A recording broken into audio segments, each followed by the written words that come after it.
Hello and welcome to this @Summit's Fireside Chat on Zero Trust. I'm Jack Poller, ESG's analyst covering data security and identity security. Joining me today is Bhagwat Swaroop from Entrust. Bhagwat, can you introduce yourself? Absolutely, happy to be here, Jack. I'm Bhagwat Swaroop, President of Digital Security Solutions at Entrust. I've been in cybersecurity for over 20 years. I'm really excited about our mission at Entrust. Just a brief blurb on Entrust. We are a leading provider of zero trust security solutions to protect the identities and secure the data and apply risk-based policy, largely focused on enterprise customers. Excellent. Well, we're here to talk obviously about zero trust, Right. but I think zero trust has been around for 10, 15, 20 years now. It's been around for a while. I think everybody really understands the concept and what zero trust is.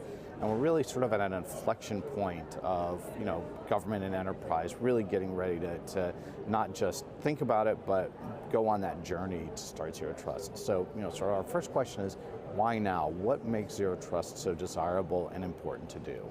Yeah, it's a great question. I mean, look, it's part of it is the defenders don't have a choice, right? I mean, if you go back in the industry 20 years ago, people had this mantra of set it and forget it, that I'm going to have the best protection possible, and once I've implemented that, I can sleep easy.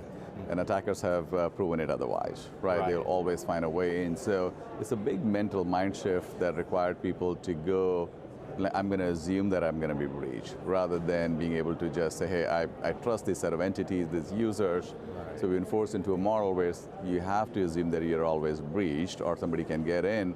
And how do you protect the crown jewels? And with that level of, not just paranoia, but that level of need for verification, you have to rethink the operating model. The good thing about zero trust is I feel everybody has aligned onto what true north looks like. Right. So 5 years ago, we were having debates in the industry around what is zero trust, do we have the right definition or not? Right. Now at least there is a view that this is the right direction and how do we best implement it. Every day goes by that you see announcements around organizational impact, whether it's breaches or ransomware. And on top of that, given the geopolitical landscape, it says cyber has become the preferred weapon of choice as well for nation states. Right. So we have all of these things coming at us, and zero trust is the way for us to move forward to be better prepared, to be more cyber resilient. Right. So it's almost like a necessity of the time, compounded with the fact that most organizations know the impact of not doing it otherwise. Right, and I think you brought up the point of the nation state attack, and a lot of organizations sort of come naively at it and say, well, that's a nation state. Why would Russia ever, or China or whatever ever attack me? Right. But we still get attacked by that, right? We do, and I mean, we had a similar set of analogy where small and mid-sized businesses 5-10 years ago would say, well, why would somebody come after me? Right. They're going to go after the large banks or large corporations, but the attackers can leverage the same set of tools that we're building for large organizations and deploy at mid-sized customers as well. So some places they tend to be fairly broad, and some places they tend to be very, very specific. When we look at an attacker or an adversary which is motivated by financial gain, they tend to be a lot more specific at times to go after certain organizations to draw impact.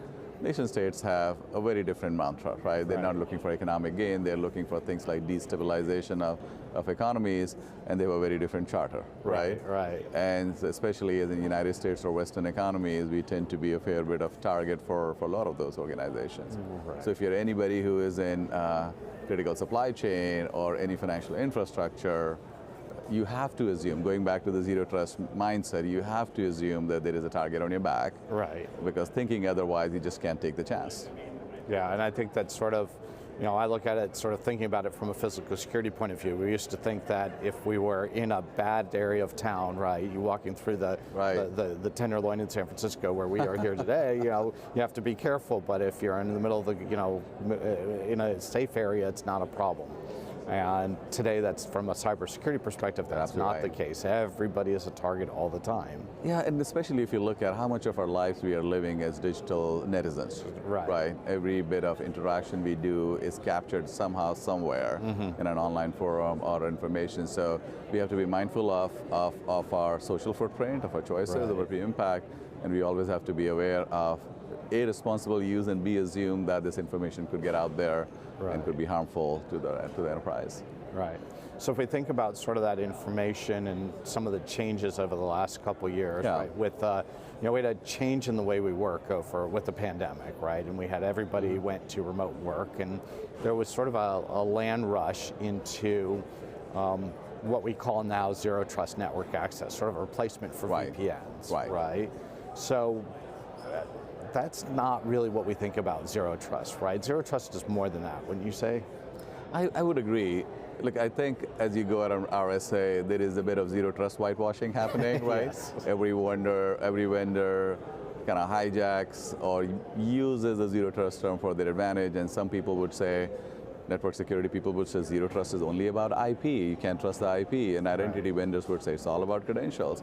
Look, there's an element of truth in all of that. I think the risk we run is when we just confine it so narrowly, because it gives the false impression that if you just secure the network, you're done with the zero trust journey, or you just secure the credentials, you're done with the zero trust journey, right? So, but going back to the pandemic was a major inflection point for all the reasons you talked about.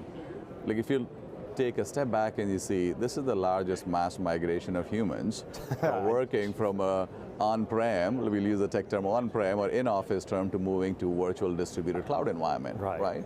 And literally it happened overnight. I remember 2020 RSA, was roughly around the time. Was the last major event from an industry perspective. So when you do that, and then suddenly organizations had to rush in to make sure that everybody could get in and could do the work remotely. They were not necessarily set up for that.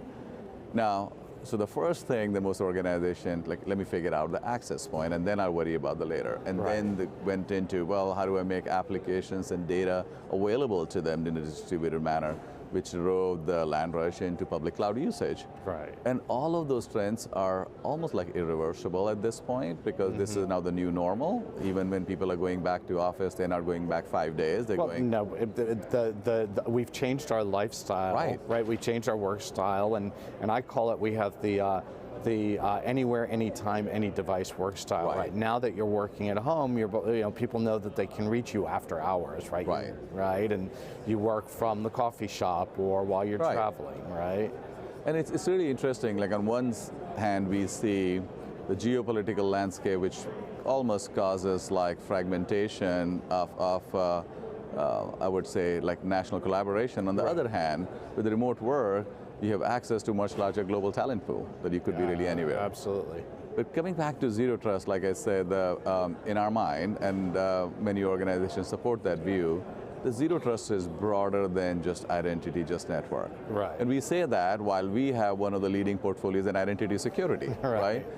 And so there are a set of pragmatic things that one should do to secure credentials. We know that credential compromise is one of the largest sources of compromise. So should you secure the credentials? Yes, right?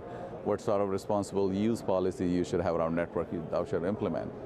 But in our mind, zero trust extends beyond that. It extends into data security. It extends into application and workload security.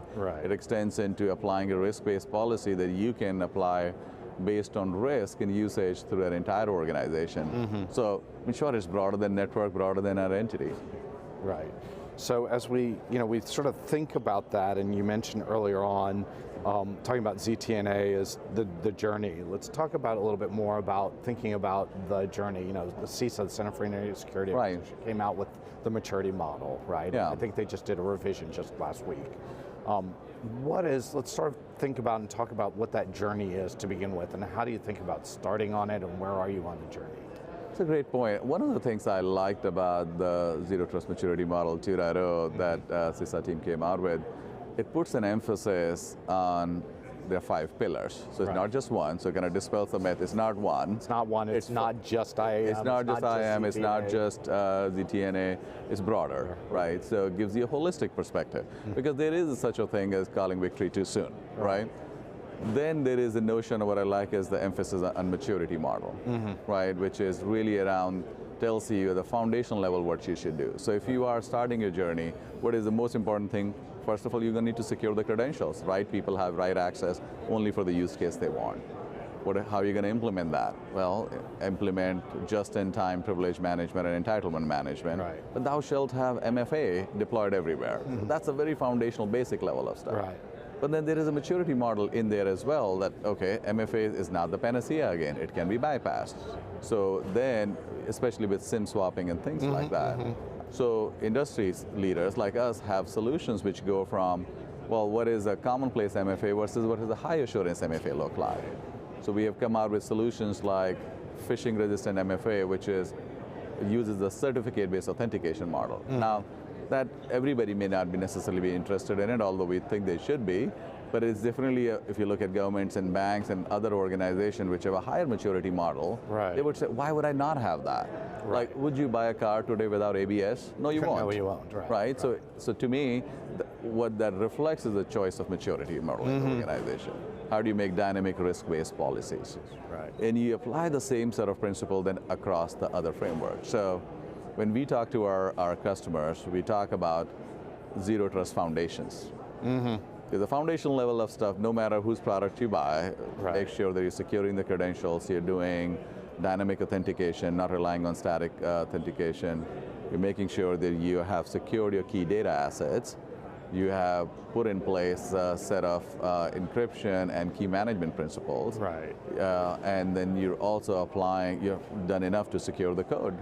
Because that's also an emerging area where a lot of the bad guys go between exploits and phishing and different techniques, and they are using vulnerability in the code base many times. Is that part of zero trust? Yes, it is. But traditionally, people haven't thought of it that way.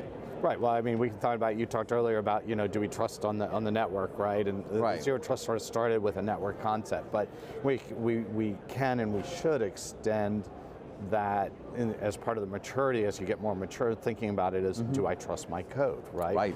What software am I running, right? And from an application security point of view is, we almost never write an entire application start to scratch with our own code. We suck in other pieces of code, right?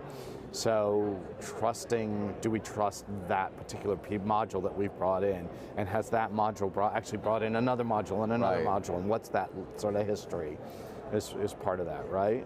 It is. I mean, look, no matter how skeptical we are, humans are by definition a sort of trusting species, right?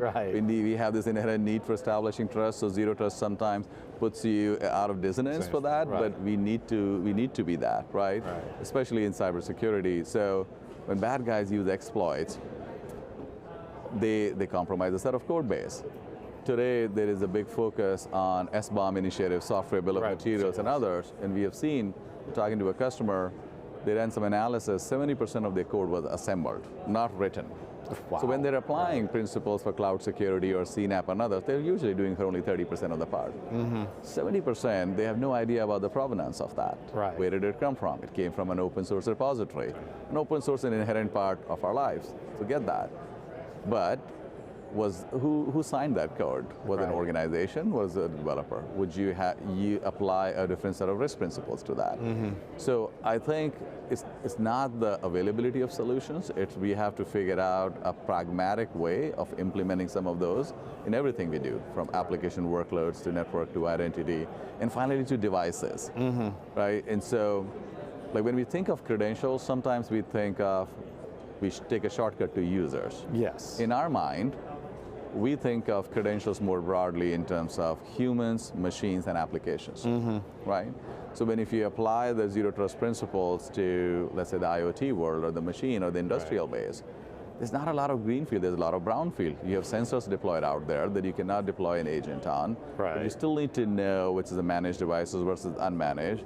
We could put a set of solutions to at least identify what they are so we can isolate the traffic and things like that. So having some sort of a notion of, do we have confidence around this particular device or not, feeds into our zero trust journey. And so, I almost think of it as not so much zero trust, but oftentimes like on the software or on these devices where, the IoT devices where you can't put something on there, it's trust but verify, right? That's that old phrase, and where we have to really think about and understand all the details that we're doing when we need to assure ourselves that the trust that we have implicitly put in place is correct. Yeah, and like I would go one step further. I mean, I think with the true zero trust, you are saying never trust but continuously verify. Right. And this going back to like, it feels uncomfortable for us humans to say that, but it truly is that. Like we have this notion of there are no trusted identities. There are verified identities. Yes. Right? We want to verify. We have things that we can do to verify who you are, and do you have the right to use this application at the time, or use the right authentication, right? But I think even in our vernacular, we need to shift that, right, to from trusted identities to verified identities, trusted application to verified applications. And I think that's the shift you're talking about. It is, but I like that. I hadn't thought about it that way, but I really like that a lot about verified identities. And I think probably the other part of, as we think about going on this journey to maturity in zero trust, is it's not just verify once, it's continuously verify. Right, because things change over time, and in fact, in our world now, particularly in the cloud, things are changing almost instantaneously, right? It is, and I think one of the other things that we see quite often is that organizations still have given out too much access to too many people. Right. Like without commenting on a specific instance, as you know, there has been a large leak of information in the United States in the government sector, right?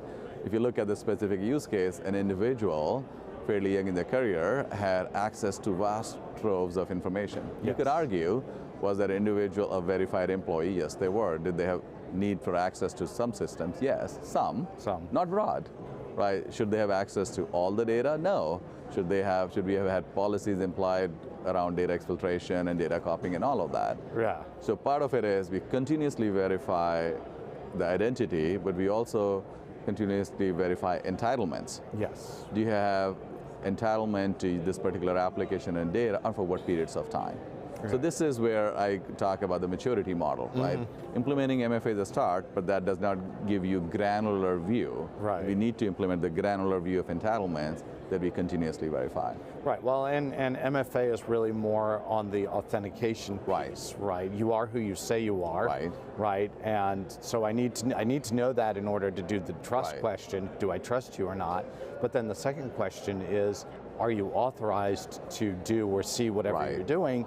And, you know, the least privilege access principle, should you be authorized to do that? And if you're authorized to do that, should you be authorized to do that forever? Right. Or be time limited in some form? And what is the fair use, right? What applications are you going to use for? So I think that's, I go back to, I started my career at Intel, one of the phrases I still live by and remember from Andy Grove is only the paranoid survive. Right. And I think it's almost a requirement in cybersecurity to be paranoid. Absolutely. So even if we have employees in our organization, like, well, you're only allowed access to data A, not data B. It's not because that you're not a good employee or a good colleague. It's really around, this is a remit of the role and the information, and we deal with customer information with a certain set of protections in place.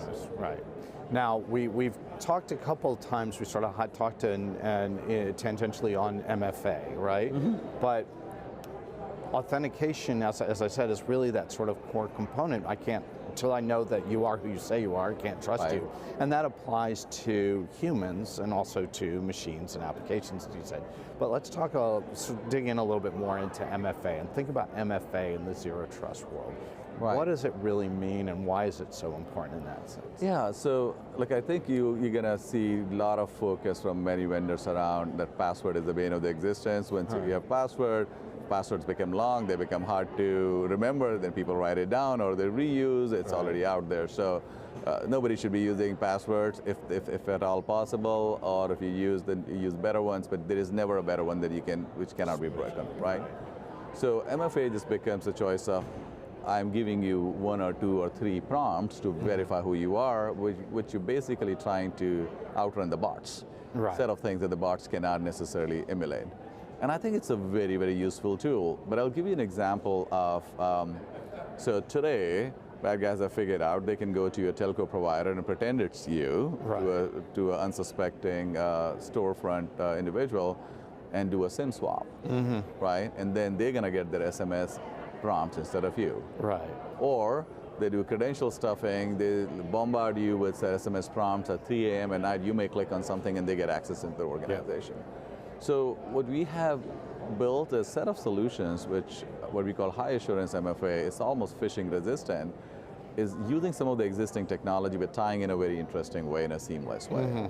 So a good example is, let's say if I use my cell phone and if I put a device cert from a verified organization on the device, Right. okay? When you get a prompt to verify it's you, you're not only looking at that the prompt came to the device, but was the device certified? Right. Even if you do a SIM swapping, you cannot bypass that. Gotcha. Right? So this is what we call certificate-based authentication. Look, I've been in security a long time. I would not say anything is foolproof, but it's about changing the math on attackers. Yes. Right? You're making Right. it extremely, extremely hard. We're using 502 principles. Now, to be able to do certificate-based authentication, you need to have a set of infrastructure behind you, a public key infrastructure, a CA running for certificates and tying into IDaaS. So then it just becomes extremely hard for attackers to bypass or break in. Right. So should it be the first line of defense? Absolutely, right? But I would say not all MFAs are born equal. I would just ask the organizations to match it with their need for high assurance, right? And choose an appropriate solution. But then recognizing what MFA helps you with an external person trying to break in, it doesn't help you with an insider. Right. Right? Exactly. This is where you go in the maturity model. What are the entitlements? What is the appropriate use just-in-time scenarios? Yeah. So I want to pivot the conversation a little bit because you said you brought up the sort of changing the math on the attacker, right? And one of the other things that I think is top of mind right now, specifically sort of math related, is quantum computing and Yes. quantum and the threat of quantum computing to encryption. Can you sort of elaborate on that and help us understand sort of where quantum computing and zero trust intersect? Yeah, and look, this is part of my early love. I started my career at Intel working on microprocessors, so did you in the semiconductor space. So I'm extremely impressed by the revolution the computing power has unleashed. We would not be here talking about AI and all of this if computing had not made the advances it has made. And I think quantum computing represents the next big leap in the step function increase in what all we can compute and achieve. Right. So there's a huge set of applications around health sciences and drug discovery which are really, really fascinating. But like with any technology, you're putting that amplified capability in the hands of the attackers as well. Yes. One of the biggest source of risk is we've been relying on RSA and ECC encryption for the longest time. Yep. Right? That is the backbone of almost all encryption in use today. And it's very hard to break encryption when you're looking at 256-bit encryption. Well, it's hard. Why is it hard? Because the amount of computing power needed, and you multiply that by wall clock time, you're like, well, it's going to take many, many years. Right. Well, with quantum computing, that math changes suddenly very, very fast, right? Right. So the bad guys have an opportunity to say, if you did not migrate to post-quantum ready or post-quantum safe infrastructure, all of your data encryption could be broken, and personal and privileged information could fall in the hands of the bad people. Now, somebody would say, well, it's not there yet. Well, the bad guys are also getting ready, and storage is cheap, so they are taking the model of harvest now, decrypt later. They're downloading all the encrypted information. Right. As soon as they get the capability to decrypt it, they would have access to that. So what does it mean for an organization when they think from a data security from a post-quantum perspective? First thing we say is do an assessment, at least figure out where your crypto estate looks like. Right. What sort of encryption are you using, which is tied to in your IaaS environment or a PaaS environment or SaaS? Do you have one encryption set of methodology? Do you have multiple PKIs? At least get a lay of the land. That's again, first foundational basic stuff. Do an assessment, find out what that is. Second is then you start creating a plan. Like the other thing I would say is the progress happens faster than you think it would, right? Moore's law is still in play, yeah, right? Absolutely. And in this case, whilst there are estimates that is it 3 years away, is it 5 years away, I'm not a predictor. All I know that it's going to happen faster than. Right. This is the first time we have an opportunity to prevent another Y2K frenzy. We know this is coming. It's not a matter of if, it's a matter of when, and when is soon enough. Like, should we start making a set of decisions to get ready for that? Right. So one example would be, like, we have a lot of customers who use our hardware security modules, HSMs. We are one of the leading providers in there. Why would you not start considering a PQ-ready HSM? Right. We are working with the standards body in choosing the cryptography algorithm, and they are, well, I would say anywhere from 12 to 18 months away potentially in deciding which is the algorithm. So we have built in our infrastructure that you can implement the new cryptography algorithm in the field. Right. So we call this PQ-ready HSMs as an example. So you could start upgrading your infrastructure, which is PQ ready. Right. The moment the government and the standard bodies decide on a cryptography algorithm, you could pretty quickly move to that model. Right. Right? So recognizing that the threat is real, again, being paranoid about that, this is where I apply the zero trust principle. Would somebody decrypt the information? Answer is yes. Right? And you don't want to be in the other end of the spectrum.